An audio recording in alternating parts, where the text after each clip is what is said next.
नमस्ते, आप देख रहे हैं मेयर दर्शन। आप दिन भर की खबरों के साथ मैं हूं निशा।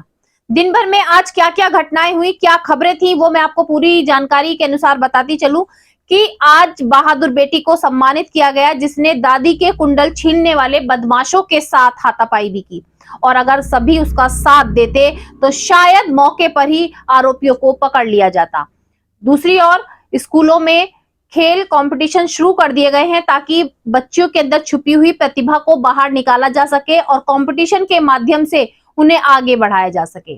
साथ साथ कांग्रेस के आज सभी कार्यकर्ता शहीद स्मारक से प्रदेशीय स्तर पर प्रदेश जोड़ो आंदोलन की शुरुआत करते हुए जगह जगह मेरठ के क्षेत्रों में एक यात्रा को निकाला, जिससे उन्होंने संदेश सभी को दिया कि भाजपा के राज में बेरोजगारी बढ़ती जा रही है, चारों ओर भुखमरी एक तरीके से फैल रही है, उसको रोकना है तो कांग्रेस से जुड़ना होगा। कांग्रेस एक ऐसी सरकार है जो सभी को रोजगार भी देगी और सबको साथ लेकर भी चलेगी। तो जुड़े रहे मेयर दर्शन के साथ, देखते रहे मेयर दर्शन। सबसे पहले नजर डालते हैं आज की हेडलाइंस पर, जिसके प्रायोजक हैं जूम डिजिटल मूवी वर्ल्ड। मेयर दर्शन समाचारों के इस भाग के प्रायोजक हैं खेमचंद पहलवान, पूर्व सदस्य उत्तर प्रदेश कांग्रेस कमेटी व अध्यक्ष गांधी मार्ग व्यापार संघ मेरठ। मोदीनगर से आ रही दादी पोती के साथ हुई कुंडल लूट में जज्बा दिखाने वाली, लुटेरों से लड़ने वाली बहादुर बेटी रिया को मेरठ के एसएसपी रोहित सिंह साजवान ने किया सम्मानित। कहा, ऐसी बहादुर बेटी होनी चाहिए हर घर में, और बेटियों को किया सलाम। परतापुर थाना क्षेत्र की मोदीनपुर शुगर मिल में 3 साल से बार बार खराबी आने के कारण किसानों को हो रही काफी परेशानी। मिल न चलने की स्थिति में आज किसान बैठे आमरण अनशन पर, किया जमकर धरना प्रदर्शन। कहा, जब तक नहीं चलेगी शुगर मिल नहीं होगा अनशन खत्म, यहीं पर त्यागेंगे प्राण। आईजी ऑफिस के पास चील को उतारते समय हाइड्रोक्लोरिक प्लेटफॉर्म की क्रेन अटकी, 40 फुट ऊंचाई पर फंसा फायर कर्मी। 2.5 घंटे की काफी मशक्कत के बाद फायर कर्मी को उतारा नीचे।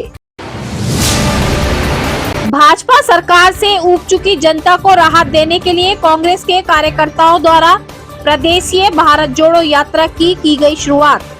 शहीद स्मारक पर शहीदों को नमन करते हुए पुष्पांजलि अर्पित कर यात्रा का किया गया शुभारंभ। यात्रा मेरठ के विभिन्न चौराहों से होती हुई सभी को जागरूक करती हुई बढ़ी आगे। जगह जगह यात्रा का किया गया स्वागत। कांग्रेस लाओ महंगाई भगाओ, कांग्रेस लाओ बेरोजगारी हटाओ के नारों से गूंजा वातावरण। थाना रोहट्टा क्षेत्र का भदौड़ा गांव निवासी पीड़ित परिवार 25,000 के इनामी बदमाश सुनील फौजी की धमकी से डरकर पलायन करने को मजबूर। पीड़ित को सुरक्षा मिली होने के बाद भी लगातार सुशील फौजी दे रहा जान से मारने की धमकी। पीड़ित ने पुलिस को सौंपा धमकी भरा ऑडियो।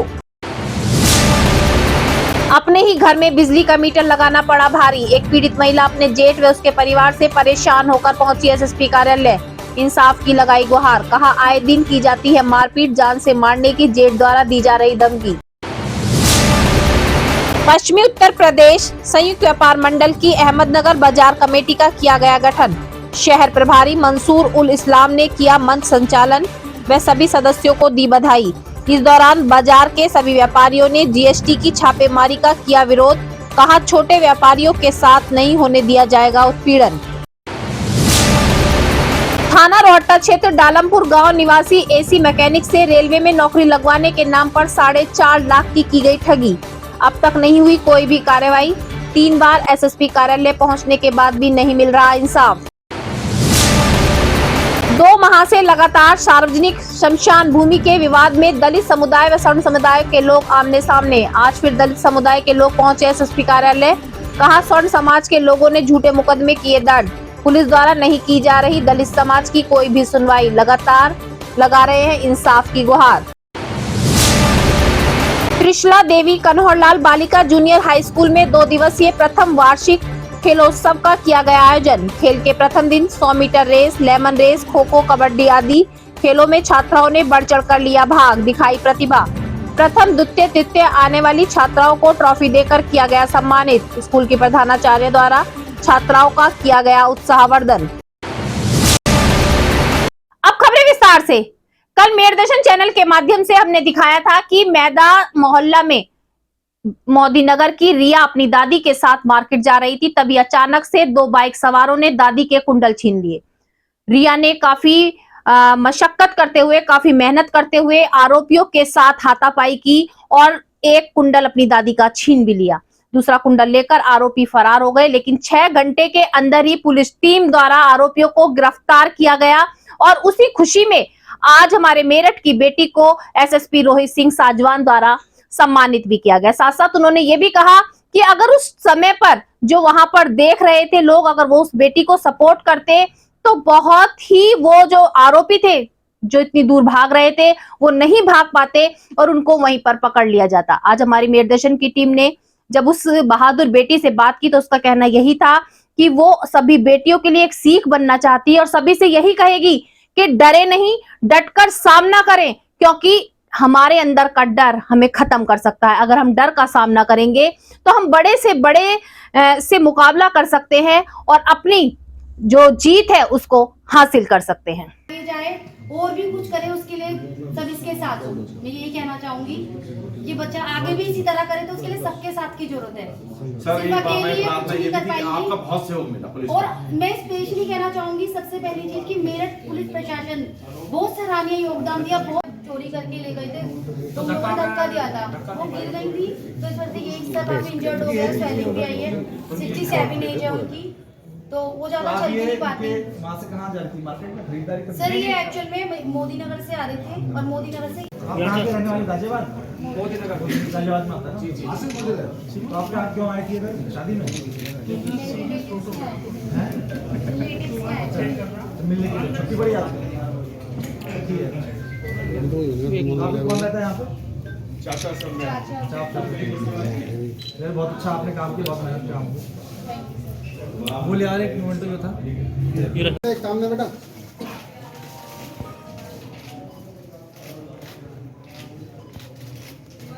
सारा सराहनीय कार्य तो आप लोगों का भी है। बहुत बहुत धन्यवाद। सर फिर आप दो काम एक साथ कर रहे हो। और इधर देखते हो कॉलेज से सर थोड़ा नीचे के लिए फूल तो विचार का चेहरा चलिए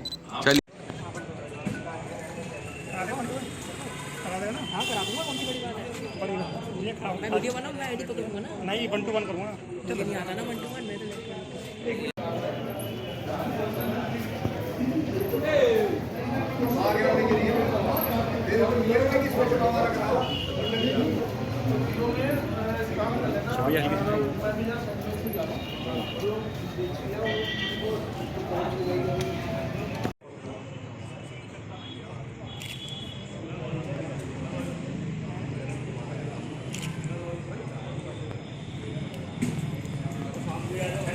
परसों शाम हम मोदी नगर से मेरठ के लिए आ रहे थे, तो वहाँ पर हम बेगमपुर मार्केट पर उतर गए थे। वहाँ से हम पैदल ही आ रहे थे, तो वो दोनों पहले से ही वहाँ खड़े हुए थे।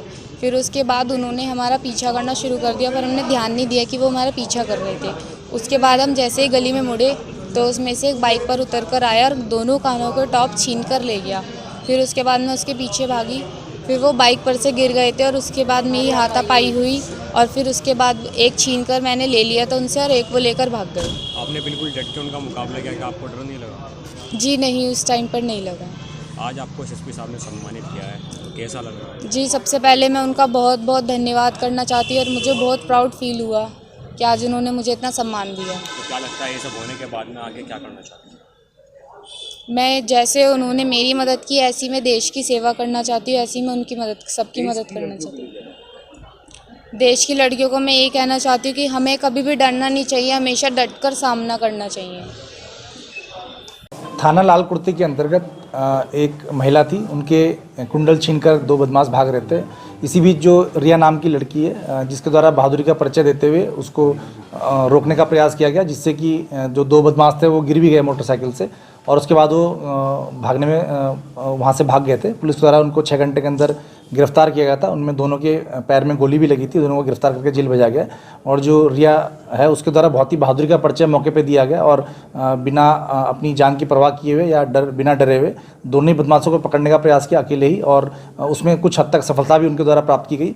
और आज मेरे द्वारा उनको यहाँ बुला के उनसे बातचीत की गई है, उनके बारे में जाना गया है और उनको सम्मानित किया गया, जिससे कि पुलिस परिवार है वो भी सम्मानित है कि इनके द्वारा ऐसा इतना अच्छा और इतनी बहादुरी का परिचय मौके पर दिया गया है।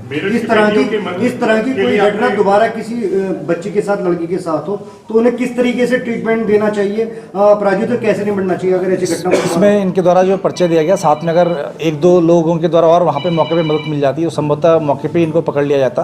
तो मेरा मैं ये आपसे अनुरोध करता हूँ कि अगर कोई ऐसी बात होती है और कोई किसी से जूझ रहा है, कोई अगर हिम्मत दिखा रहा है, तो बाकी जो लोग हैं उनको भी मौके पे हिम्मत दिखानी चाहिए, जिससे कि जो बदमाश है वो मौके पे पकड़ा जाए। थाना परतापुर क्षेत्र की मोहद्दीनपुर शुगर मिल बंद होने से किसानों के परिवार में उनका लालन पोषण करना काफी भारी पड़ रहा है, जिसको लेकर के किसान काफी परेशान हैं और आज अनशन पर बैठ गए हैं। किसानों का कहना है कि 3 साल से लगातार बार-बार शुगर मिल में कभी कोई कमी आ जाती है, कभी उसके मशीन के पार्ट खराब हो जाते हैं, कभी मिल में आग लग जाती है। बहुत सी घटनाएं लगातार 3 साल से बराबर हो रही हैं, जिसके कारण से किसानों को काफी समस्याओं का सामना करना पड़ रहा है। अब भी किसानों को पर्चियां तो मिल चुकी हैं और गेहूं बोने की तैयारी है, लेकिन अभी तक उनके गन्ने का भुगतान नहीं हुआ। शुगर मिल बंद पड़ी है, जिसको लेकर के काफी परेशानियों का सामना हो रहा है। परिवार का पालन करना काफी मुश्किल हो रहा है। तो उन्होंने आज धरना प्रदर्शन करते हुए साफ साफ कहा कि या तो शुगर मिल को शुरू किया जाए, अन्यथा सभी किसान वहीं पर प्राण त्याग देंगे।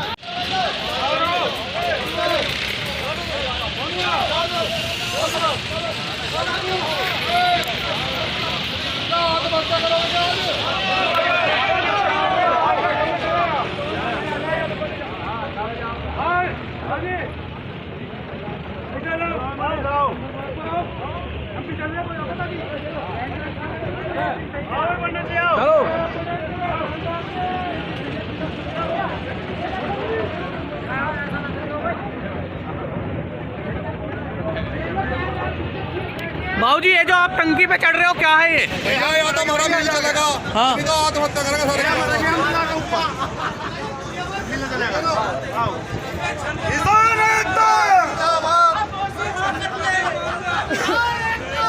अरे मोहद्दीनपुर का मिल है, बहन से पटना जाओ, कभी राशि मांगे जाओ।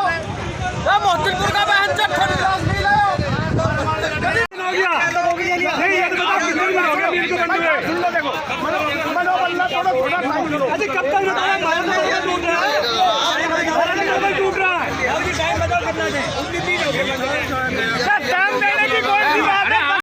भैया धरना के चल रहा है। 26 तारीख में मिल में आग लगी थी। अच्छा। तो 26 तारीख से लेके ये आश्वासन दे रहे थे कि 30 में चला देंगे, हम बिजली बाईपास सर्जरी करवा कर चला देंगे। ये इनका आज तक भी सुनवाई नहीं हो रही। अभी ये जो गन्ना दे रहे हैं, ये इस पर अपना कमीशन बढ़ा रहे हैं। 5-4 हज़ार कुंटल का इंटरनेट काट दे, ना तो किसान ने गेहूँ बोने की स्थिति, ना लेबर थमने की स्थिति, और किसान की भुक्का मरने की स्थिति आ रही, ना इन्होंने पिछले साल का पेमेंट दिया। ये धरना जो चल रहा है, ये धरना कब तक चलेगा जी? भाई ये तो अनिश्चित काल के लिए जी भैया। ये तो धरने की कोई सीमा नहीं। धरना 4 दिन चला, 6 दिन चला, जब तक मिल नहीं चलेगा, जब तक धरना बराबर चलेगा, जब तक धरना चलेगा ही। टंकी पे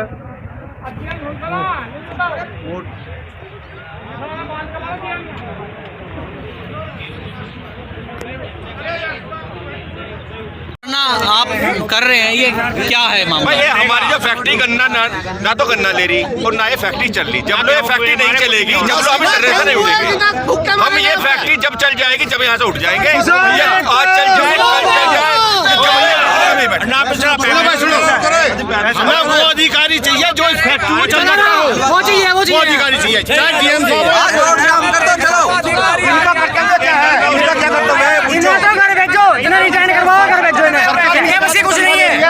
कुछ नहीं हुआ, किसानों को धोखा दिया जा रहा है। और इन्होंने गन्ना करने के लिए करा, कई दिन हो गए, 1 हफ्ता हो गया, इन्होंने ना कोई गन्ना ठा रहे, ना कुछ है। सेंटों पर गन्ना भरा पड़ा। इस सभा टूटने पे किसान यहाँ इकट्ठे हुए हैं और हमने किया। ये क्या है भैया, ये जो सब लोग बैठे हुए हैं टंकी पे भी चढ़े हुए हैं, क्या है? सब लोग इसलिए बैठे हैं कि किसान को सरकार और मिल प्रशासन मारने का काम कर रहा। 26 तारीख में हमारे मिल में ब्लास्ट हुआ था, उसके बाद आज तक कोई भी कार्रवाई मिल में किसान को संतुष्ट करने वाली नहीं हुई है। ना तो किसान का गन्ना तुल रहा किसी दूसरे मिल पे, और ना मिल चलाने का कोई प्रयास हो रहा। ये खाली एक ढोकला चल रहा है किसानों को। ये जो धरना है, ये कब तक रहेगा आपका? ये धरना अनिश्चित काल है। जब तक मिल नहीं चलेगा, धरना जारी रहेगा। ऊपर से जो कुत्तों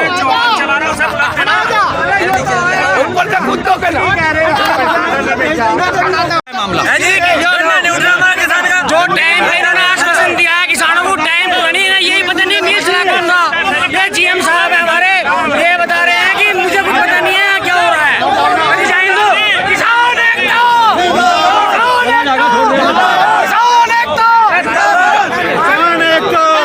कौन सा भी करतूत है? धरना इसलिए हो रहा है कि हमारी फैक्ट्री में क्रैकडाउन आ गया, किसान जितना इंडेंट चाह रहे गन्ना डाइवर्ट किया गया है। पैसा है रिपेयर का वो दिखाओ, वो लेटर दिखाओ, वो जो रिपेयर का पैसा है वो कितना लगाया है यहाँ पे? ये है कि हमारा गन्ना इतना आपूर्ति नहीं हो पा रहा, किसानों की समस्या का समाधान सर कैसे हो? फिर किसानों की समस्या का समाधान ये है कि जो दूसरे मिले जिन्हें डाइवर्ट किया है उनका गन्ना झूठ बोल रहे हैं।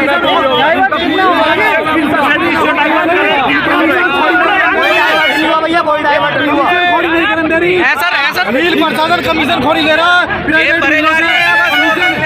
किसानों की मिल चलाने की कोई नीति नहीं है। तो आपका धरना ये कब तक रहेगा?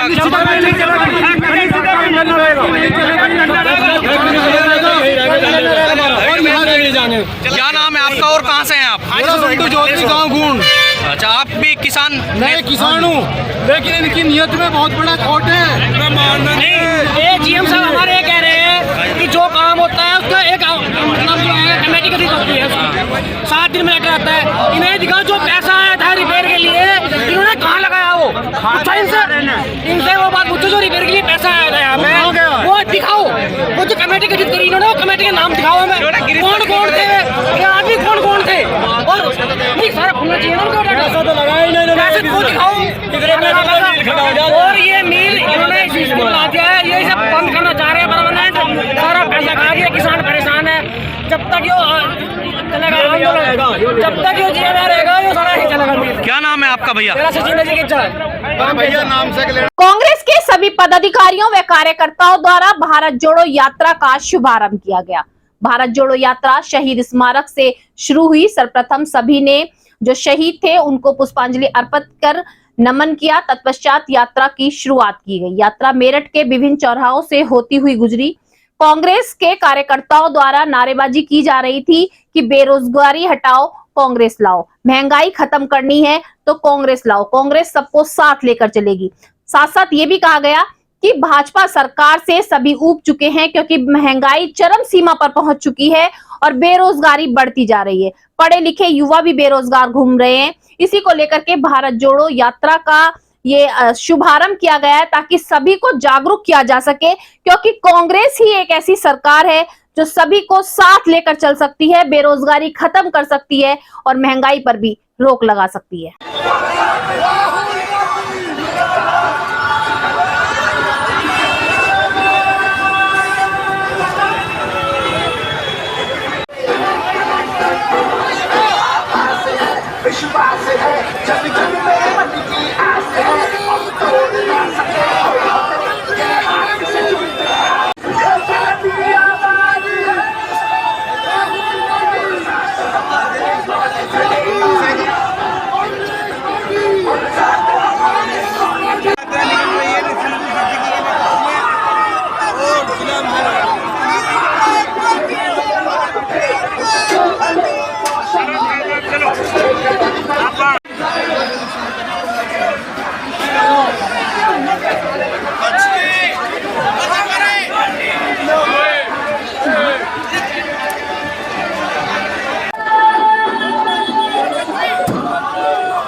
कोई छू नहीं सकता जिस मुल्क की सरहद की। अब कोई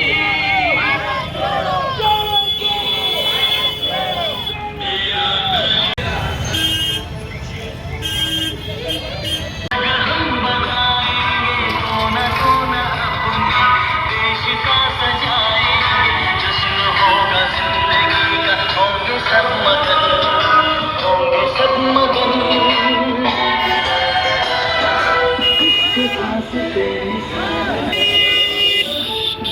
मेरा नाम मोहम्मद जाहिद अंसारी, महानगर अध्यक्ष कांग्रेस पार्टी।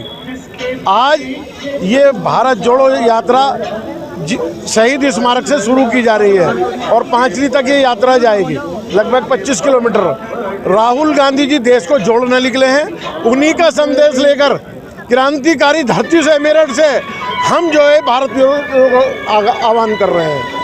और मीडिया से और आम जनता से ये जो सैलाब है आम जनता का, राहुल जी का प्यार, प्रियंका जी का, नसीमुद्दीन सिद्दीकी जी का प्यार है, जो सब लोग आए हैं। और गरीब मजदूर परेशान है, आज युवा परेशान है, नौजवान परेशान है, कारोबारी परेशान है। 2 लाख कारोबारी जो है देश की नागरिकता छोड़ के चले गए हैं। आज हम भारत को जोड़ने निकले हैं, प्यार का संदेश देके निकले। क्या लगता है कितना फायदा कांग्रेस को होने वाला है? नगर निगम में हम बहुमत से मेयर बनाएंगे और पार्षद भी जीतेंगे और आने वाली 24 में सरकार बनाएंगे। अच्छा, अंसारी जी बात करते हैं, नसीमुद्दीन सिद्दीकी साहब को आना था लेकिन नज़ारा दिखाई दिया। देखिए ऐसा है, वो मैं आपसे बाद में बात करूंगा। उनके यहाँ एक बड़ी घटना हो गई है जिसकी वजह से वो लेट हो रहे हैं, हो सकता है यात्रा में बीच में शामिल हो जाएं। अच्छा, कार्यकर्ताओं की बात करें, यही आरोप लग रहा था 5,000 रुपए लिए जा रहे हैं शामिल करने, कुछ कार्यकर्ता नाराज दिखाई दिए। देखिए कोई अगर ऐसा है, मुखालिफ आदमी है तो दुनिया करती है ऐसी, इसमें कोई बात नहीं। मैं मेरठ दर्शन चैनल के माध्यम से आपको रोज बता रही हूँ, दिखा रही हूँ, साथ साथ आपको जागरूक भी कर रही हूँ कि ठगी के मामले लगातार सामने आ रहे हैं। कहीं पर साइबर क्राइम हो रहा है, साइबर तरीके से पैसों की ठगी की जा रही है, बैंक अकाउंट से पैसे ठगे जा रहे हैं, तो कहीं पर नौकरी दिलाने के नाम पर पैसे ठगे जा रहे हैं। आज फिर एक ऐसा ही मामला सामने आया। दालमपुर गांव से एक व्यक्ति जो एसी का काम करता है, एसी मैकेनिक है, उसने कहा कि रेलवे में काम करने वाले एक व्यक्ति द्वारा 4.5 लाख की ठगी उसके साथ की गई है। और उसके साथ ही नहीं, उसके 2 साथियों के साथ 9-9 लाख की ठगी की गई है कि रेलवे में जॉब लगवाई जाएगी। व्यक्ति का कहना है कि वो दलित परिवार से है, एसी का काम करके अपने परिवार का पालन पोषण कर रहा है और लगातार एसएसपी कार्यालय के चक्कर भी काट रहा है इंसाफ के लिए, लेकिन अभी तक उसे इंसाफ नहीं मिला। उसका बार बार यही कहना है कि उस व्यक्ति से बात होती है जिसने पैसे लिए हैं, लेकिन वो उसको धमकी दे रहा है और पैसे भी वापस नहीं दे रहा और जॉब भी नहीं लगवा रहा है। परिवार का पेट पालना ही मुश्किल है, लेकिन उसने काफी मुश्किल के बाद 4.5 लाख रुपए दिए, लेकिन उसे बाद में पता चला कि वो ठगी का शिकार हो चुका है। मैं आपको हमेशा जागरूक करती हूँ कि सतर्क रहें, क्योंकि आप सामने वाले व्यक्ति को बहुत अच्छे से जानते हो तभी पैसे का लेन देन करें, क्योंकि आजकल नौकरी लगवाने के नाम पर बहुत ज्यादा ऐसा मामले सामने आ रहे हैं कि ठगी की जा रही है, पैसों की लूट की जा रही है। योगेंद्र सिंह नाम है जी मेरा, मैं दलित परिवार से हूँ। मैं रोटा रोड पे एसी का काम करता था। मुझे अरुण नाम का एक आदमी मिला, उसने मुझे बताया कि मैं रेलवे में अधिकारी हूँ और मैं तुम्हारी नौकरी लगवा दूंगा, और मुझसे 4.5 लाख रुपए लेके और 2 लड़के और थे, उनसे 9-9 लाख रुपए लेकर यहाँ से फरार हो गया है और कोई अता पता नहीं है। मैंने 2 महीने हो गए FIR दे रखी है, मेरे कोई मुकदमा नहीं हुआ, कुछ नहीं हुआ, ना ही जांच हुई है। मैं कप्तान साहब के यहाँ भी 3 बार आ चुका हूँ, मेरी कोई सुनवाई नहीं हो रही है।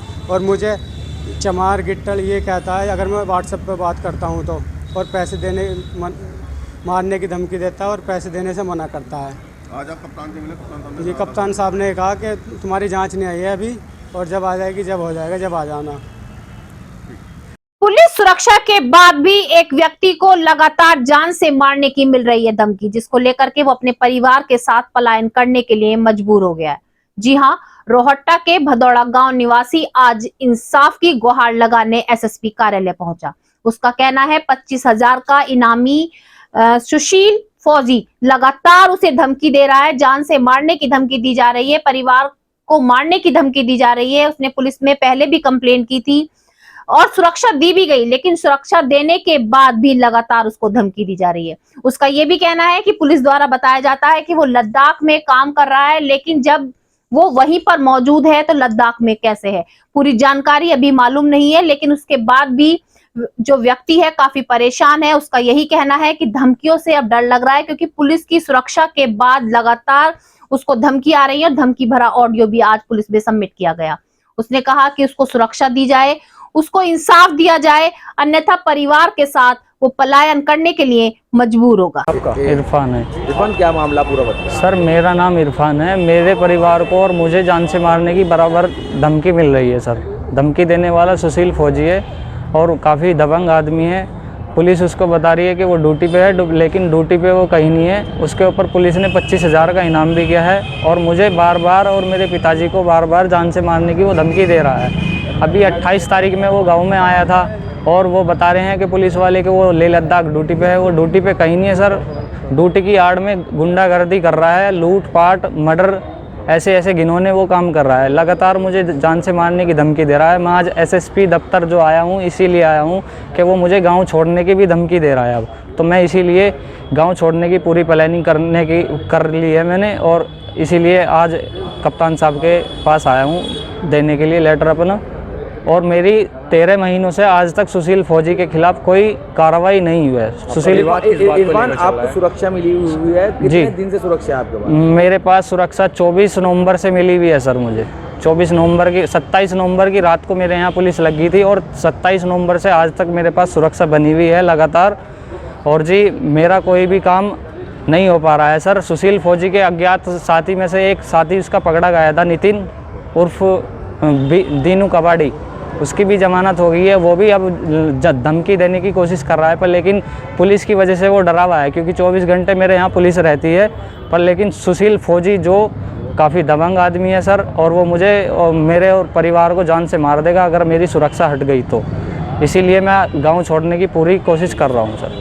विवाद किस बात को लेकर है और किन मामलों में आपका विवाद? मेरी ज़मीन थी, वो एक स्टेडियम बना रहा था सरकारी ज़मीन पे, उसके पास में मेरा पट्टा था। उसी के खिलाफ मैंने जो अपनी एप्लीकेशन लगाई थी पटवारी के पास, मन का जी मेरी ज़मीन को कोई खतरा तो नहीं है। तो उसने कहा पटवारी ने कि नहीं तुम्हारी ज़मीन को कोई खतरा नहीं है।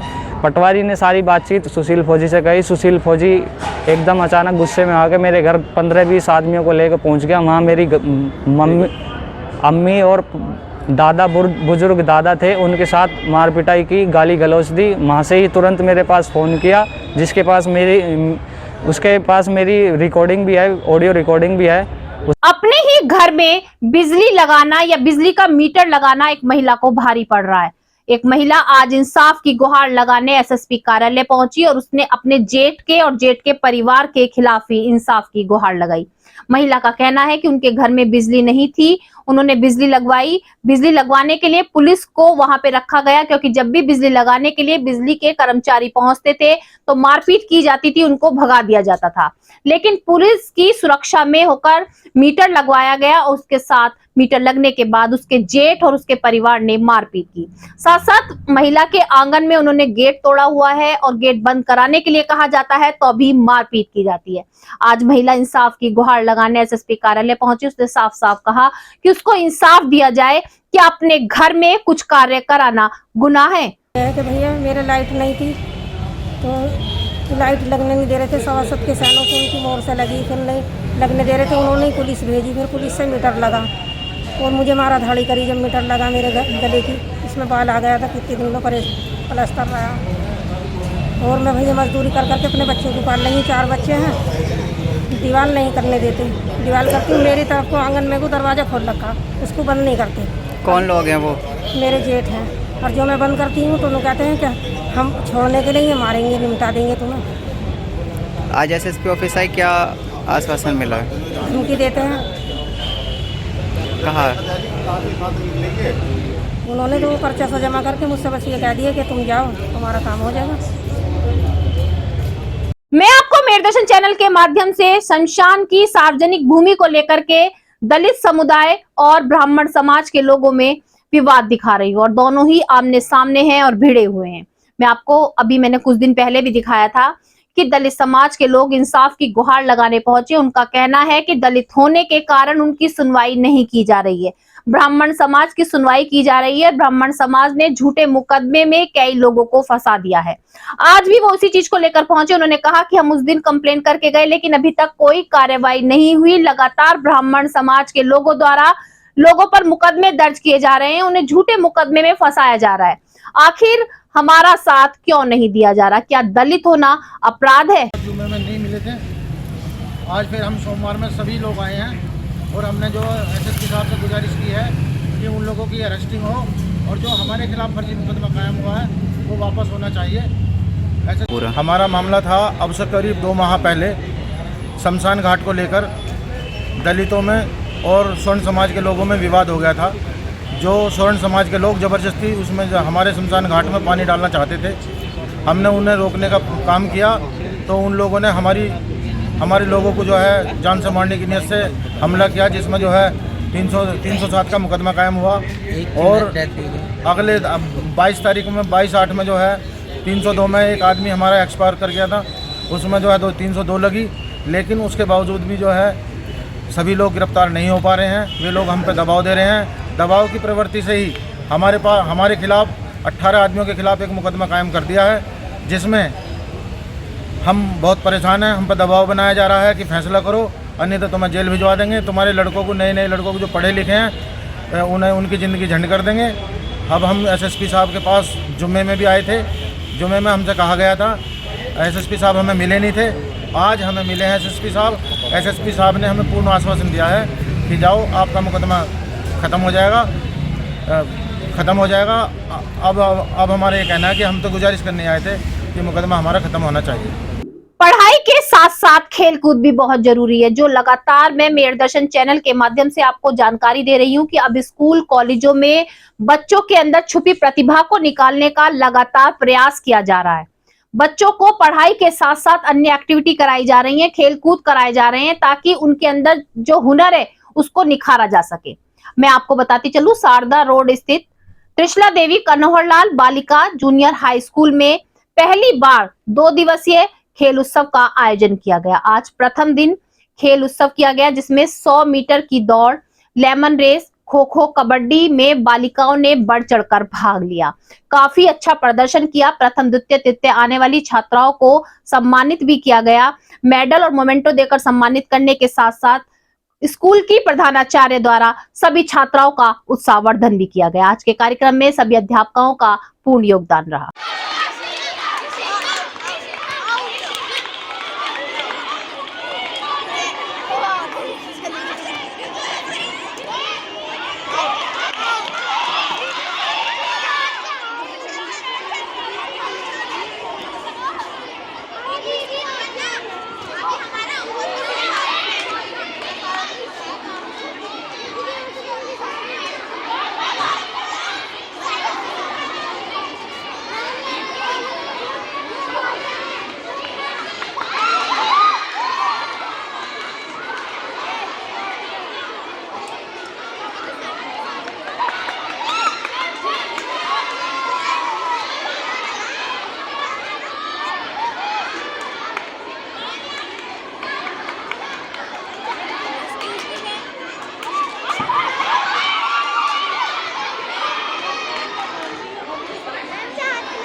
पश्चिमी उत्तर प्रदेश संयुक्त व्यापार मंडल के अहमदनगर बाजार की कार्यकारिणी का आज गठन किया गया। जी हां, आज सभी को उनके पदभार सौंपे गए।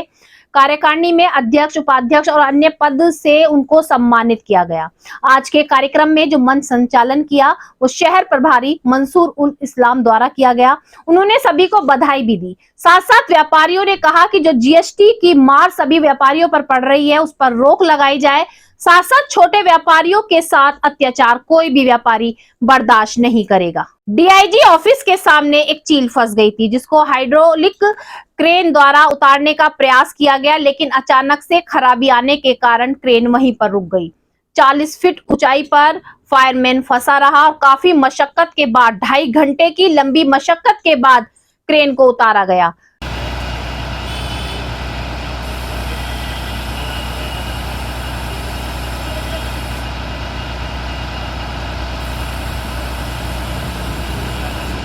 आज के मेरठ दर्शन बुलेटिन में बस इतना ही। तेज और ताजा खबरें जानने के लिए देखते रहिए मेरठ दर्शन। यदि आप भी हमारे साथ जुड़ना चाहते हैं, ये स्पेशल बुलेटिन बनवाना चाहते हैं, तो नीचे दिए गए नंबर पर संपर्क करें, सब्सक्राइब करें MD न्यूज मेरठ।